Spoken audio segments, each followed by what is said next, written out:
Ayan guys, good morning. Nandito ako sa wait ko yung transport ko. Papasok na naman sa school.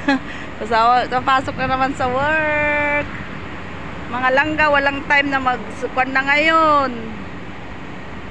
Mag-stay sa mga LS. Sorry mga langga. Ayan, work muna. Nasaan na kaya yung transport ko nung oras na? Ayan guys, ang init pa dito. Mag-October na guys. Berber na pero mainit pa. Ayan o yung mga malaking building dito. Yun ang bahay ko guys. Yun. Ito naman yung school. Ayan o. Ayan lang. Dito ako nag-wait. Para malilim. Ayan, dito ako sa may pharmacy. Ayan guys, mga magagandang building dito sa Hawale. Mega shoutout po sa lahat. Ayan po, good morning. Good morning. Dance pa more. Sana kay Langga Buyang.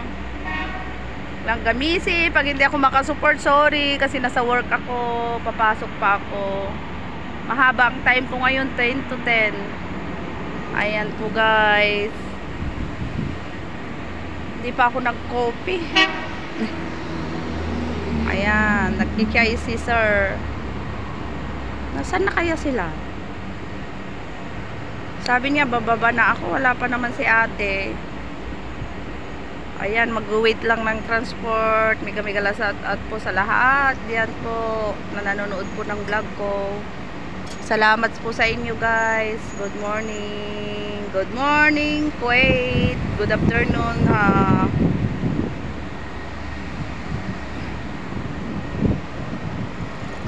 Good afternoon Philippines. Andito naman si Dano73. Papasok na naman guys. Walang time sa live. Ayan, Friday ngayon kaya walang masyadong tao. Walang school kaya hindi traffic. Pero wala pa yung transport. Ayan, nasaan na kaya sila? Ayan yung academy.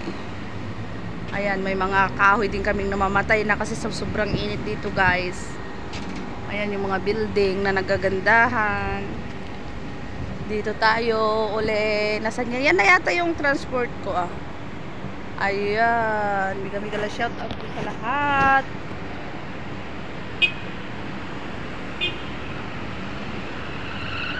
Oh. No sir. Tingnan mo yung mga taxi. Kawawa rin. Kaya lang mayroon ako. Dito nga ako kasi iniistukan ako ng mga sakyan na taxi.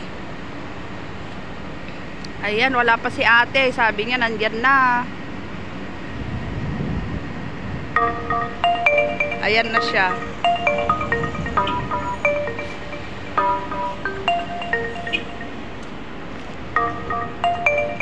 Ayan, nagkakonfusan.